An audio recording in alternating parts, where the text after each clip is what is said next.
Lorsque mon premier enfant est né, j'étais déjà entrepreneuse depuis un peu plus d'1 an, avec toutes les obligations, les contraintes, le temps et l'énergie que ça implique. Et pourtant, lorsque mon premier enfant est né, je n'ai pas envisagé un seul instant de le faire garder en crèche ou chez une nourrice. Je ne m'imaginais pas travailler à ma propre liberté en laissant mon enfant à quelqu'un d'autre la journée. Bien sûr, c'est un choix personnel qui n'engage que moi. Dans cet épisode, j'ai voulu vous en dire plus sur ma manière d'inclure mes enfants dans ma vie d'entrepreneuse. Je reviens en détail sur mon plus gros challenge, passé et présent. À travers les exemples et anecdotes que j'évoque, j'espère que vous pourrez trouver de l'inspiration pour vos vies d'entrepreneuse et entrepreneuse indépendante. Et je souhaite aussi m'adresser à toutes et tous les autres, femmes ou hommes au foyer ou salariés, parce que vous comprendrez à travers mon message que finalement, c'est surtout et avant tout un art de vivre, une philosophie de vie, plutôt qu'une méthode qui correspond à une case particulière. Je vous souhaite une très belle écoute de ce nouveau podcast. Bonjour, je m'appelle Amélie, bienvenue chez Famille Épanouie. À travers les épisodes de ce podcast, j'évoque sans filtre les prises de conscience qui me font grandir dans ma parentalité, ma vie de femme, d'entrepreneuse et dans bien d'autres domaines qui me passionnent. C'est tout naturellement que depuis 2015, je vous accompagne à travers mes programmes et ateliers thématiques à cultiver vous aussi vos bien-être grâce à ces prises de conscience et à des concepts simples à mettre en place. Je suis également l'auteur du journal de gratitude, mon journal Maman Épanouie. Si vous appréciez ce podcast, la meilleure façon de le soutenir est de lui mettre une note de 5 étoiles sur la plateforme de podcast que vous utilisez. Je vous propose de rentrer dans le vif du sujet avec le plus gros challenge qui est toujours d'actualité, mais avec une intensité plus faible aujourd'hui, et je vais vous expliquer pourquoi dans un instant. J'ai nommé le temps. Avec chacun de mes enfants, j'ai pratiqué le maternage proximal, c'est-à-dire cette manière de materner son bébé en répondant à tous ses besoins par ma seule et unique présence. Ça veut dire que les tétés étaient toujours à la demande, peu importe l'âge qu'ils avaient. J'ai allaité mon premier Arthur 27 mois, Gaspard mon deuxième environ 32 mois et Constance, ma troisième enfant, environ 40 mois. L'accès au sein leur était donc complètement accessible à toute heure du jour ou de la nuit, hormis pendant les quelques mois de sevrage. Et donc forcément, cela induisait une grande immobilité. Au début, c'était très contraignant pour moi. Mes enfants passaient beaucoup de temps à mon sein et j'avais la sensation de faire du surplace, de ne pas avancer dans mon travail et sur mes projets. Je me faisais même parfois mal au dos pour maintenir une position de tétée qui me permettait de passer du temps, de bosser sur mon ordi en même temps. Pour l'allaitement de Gaspard, il m'est même arrivé un phénomène assez atypique.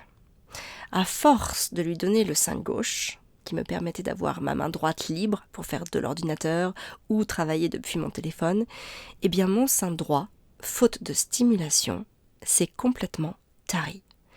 Il est devenu tout petit. Et Gaspard ne voulait plus du tout téter à ce sein. D'autant plus que ça me faisait très mal lorsqu'il tétait de ce côté-là puisqu'il n'y avait plus de lait. Donc autant dire que je ne le forçais pas à persévérer. Et c'est comme ça que je me suis retrouvée avec un sein bien bombé et un sein tout petit. J'avais un gros bonnet de différence entre mes deux seins et cette difformité m'a permis de prendre conscience de quelque chose d'important. Arrêter de vouloir être productive chaque minute de mon temps. Donc lorsque Constance est née, je me suis bien sûr appuyée sur cette erreur afin de ne pas la reproduire.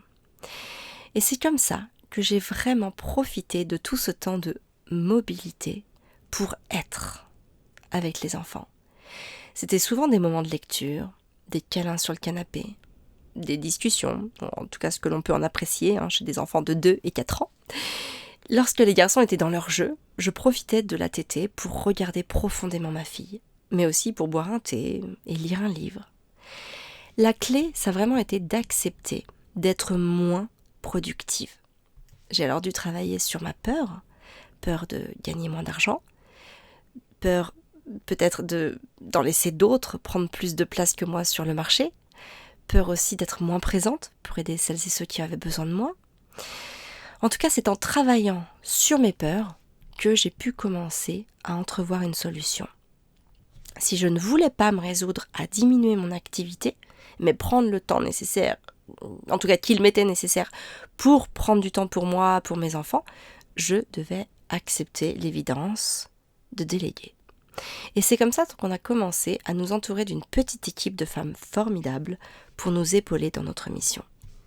Alors au début, on a délégué de toutes petites choses, parce qu'on devait faire attention à notre budget, parce qu'on ne gagnait pas beaucoup d'argent, et aussi parce que déléguer nécessite d'y investir du temps au début. L'intégration de la personne, la formation aux outils, aux messages, aux valeurs, l'accompagnement, le temps des réunions, etc., etc.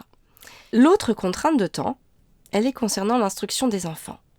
Parce que faire ce choix implique ma responsabilité dans le fait d'instruire mes enfants. J'ai longtemps été complexée par le fait que je pensais ne pas passer autant de temps que je l'idéalisais auprès de mes enfants. Ou en tout cas, pas assez de temps.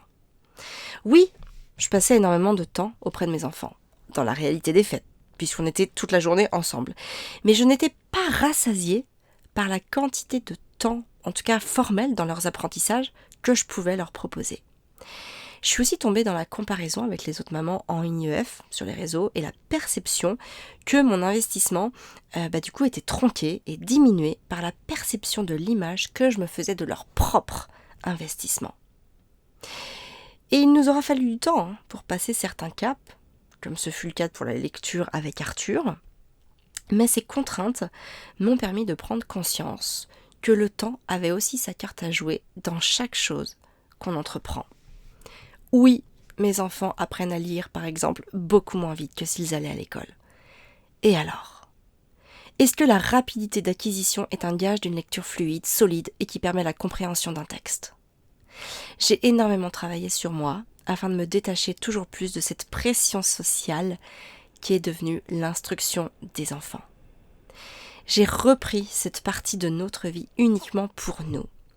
C'est-à-dire que j'ai fait le choix de ne plus me laisser influencer par le regard extérieur qui vient me faire plus de mal que de bien, en me donnant un avis d'ailleurs que je ne demande absolument pas, et qui en plus donne un avis sans connaître finalement la palette des connaissances de mes enfants. C'est facile de s'arrêter au fait qu'ils n'ont pas une lecture fluide, alors qu'ils n'ont pas forcément, ces gens-là n'ont pas forcément conscience aussi de l'étendue des savoirs de compréhension et d'autonomie de mes enfants. Parce que finalement, mes enfants sont aussi très riches de plein d'autres expériences, tout autant formatrices que les apprentissages formels. Et tout cela fait partie intégrante des humains qu'ils sont en train de devenir. Donc oui, le temps est encore et toujours un challenge, parce que je suis encore parfois poussée dans mes retranchements lorsque j'ai besoin de temps pour développer un projet pro, mais que les 3 enfants que j'ai choisi de faire grandir à mes côtés me demandent beaucoup de temps aussi. Et à l'inverse, je suis tout autant poussée dans mes retranchements lorsque j'ai besoin de temps pour m'investir, en tout cas pour nous investir dans des apprentissages plus longs, en instruction en famille, mais que mon activité professionnelle me demande de répondre présente. Par contre, cette problématique, elle a nettement diminué en intensité depuis que j'ai pleinement accueilli le fait que chaque chose demande du temps. Aujourd'hui, je ressens nettement moins ce manque de temps comme une contrainte parce que je redonne au temps la valeur et la place qu'il doit avoir dans le cheminement. Et lorsque j'ai nettement la sensation de manquer cruellement de temps, en fait, je réduis tout simplement la liste des choses à faire. Par exemple, lorsque je prends le temps de cuisiner avec les enfants, le soir en hiver, alors l'heure du souper elle est retardée. Et donc, en conséquence, on passe plus vite sur la toilette. Pas de douche, où on s'en cantonne à un lavage de mains, de bouche. Et puis, de toute façon, le reste du corps n'est pas forcément sale en hiver, puisqu'il a passé la journée enveloppé dans des vêtements couvrants. Et comme ça, en fait, on gagne bien 20 à 30 minutes le soir. Et le temps investi, dans du temps passé ensemble, se récupère largement dans ces petites choses que l'on ne fait pas systématiquement. Et en fait, il y a beaucoup de choses comme ça que je fais au quotidien, où je vais aller directement à l'essentiel, où je vais peut-être passer sur certains détails, sur certaines choses, parce que je considère que fait est mieux que parfait. Et Si vous avez d'ailleurs des questions à me poser à ce sujet-là, n'hésitez pas à m'en faire part en m'envoyant un message, que ce soit sur Instagram ou en commentant ce podcast. Peut-être que ces questions soulèveront de nouvelles idées pour un prochain épisode de podcast et puis surtout aussi j'aurai beaucoup de plaisir à vous répondre. Donc comme d'habitude, n'hésitez pas à partager ce podcast autour de vous, sur vos réseaux, à en parler et bien sûr à me mettre un petit commentaire ainsi que les 5 précieuses étoiles nécessaires pour avoir plus de visibilité. Je vous remercie infiniment d'avance pour ce temps et ces actions que vous ferez et pour votre soutien et votre confiance. Je vous donne rendez-vous la semaine prochaine pour un nouvel épisode. À très bientôt et surtout, prenez soin de vous pour pouvoir prendre soin de ceux que vous aimez.